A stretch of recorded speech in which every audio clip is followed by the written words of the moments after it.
Le travail de flic des paras porte ses fruits.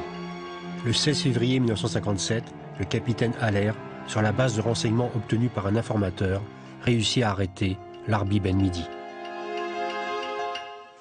Si je reviens à l'impression qu'il m'a faite à l'époque où je l'ai capturé et toutes les nuits où nous avons parlé ensemble, j'aurais aimé avoir un patron comme ça de mon côté.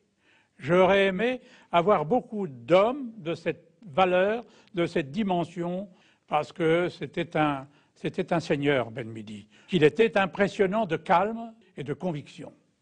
Lorsque je discutais avec lui et je lui disais « Vous êtes le chef de la rébellion, vous voilà maintenant entre nos mains, la bataille d'Alger est perdue », et j'extrapolais un peu, la guerre d'Algérie, vous l'avez perdue maintenant.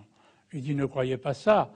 Et il me rappelait les chants de la résistance, le chant des partisans, un autre prendra ma place. Voilà ce qu'il m'a dit. Le Joël Bijard est venu le voir, il a parlé avec lui, il a aussi été très impressionné par Ben Midi. Vous savez, c'est un homme qui était calme, serein. Je ne peux même pas dire qu'il était inquiet. Il avait déjà compris que la page était tournée pour lui. Parce que faire de Ben Midi? Que faire de Ben Midi? Qui vous a donné l'ordre à vous d'aller chercher Ben Midi un soir? Vous avez reçu un ordre formel? Non, c'est moi qui ai pensé que la position de Bijard était intenable. Il fallait le chercher. Mais Massu vous a donné le feu vert dans cette histoire? Non, il n'a pas donné le feu vert.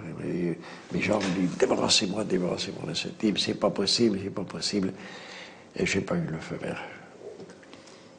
Vous avez agi là de votre propre initiative? On ne peut même pas dire que c'était au-dessus Lacoste qui avait dit qu'il faut se débarrasser de Ben Midi? Je ne dirais pas. Vous ne voulez pas le dire? Non. Vous n'en pensez pas moins? Je ne pense rien du tout et je ne dirai rien. Je l'ai remis à l'état-major, il y a une équipe qui est venue le chercher. Et c'était la nuit, et bien que le règlement s'y oppose, je lui ai fait présenter les armes. Parce qu'il faut reconnaître chez son adversaire la valeur et le courage.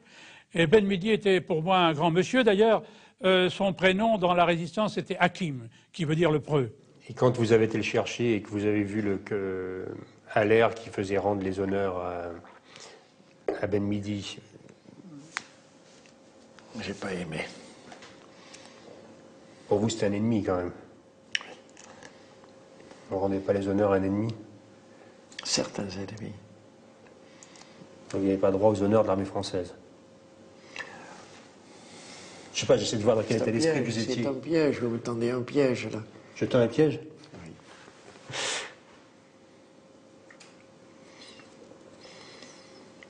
Je ne veux pas dire du mal de Ben Midi puisqu'il est mort, mais j'étais choqué d'avoir Haller lui rendre les honneurs. Ben Midi, ça m'a fait de la peine de le perdre, parce que je savais qu'on ne le reverrait plus, je subodorais. Après, il a disparu, il est parti. Il a été remis à la justice ou dans un camp d'internement.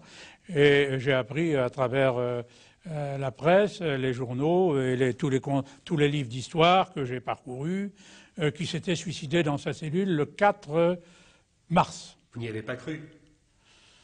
Mon problème n'est pas de savoir si je l'ai cru, le problème c'est qu'il est mort. C'est vous qui l'avez pendu? C'est un peu ça. C'est un peu ça? Oui. Ou complètement? Il y a prescription. Justement. Non, je ne dirai pas. Je ne dirai pas. Enfin, il est mort pendu. Il est mort pendu, oui. En votre présence.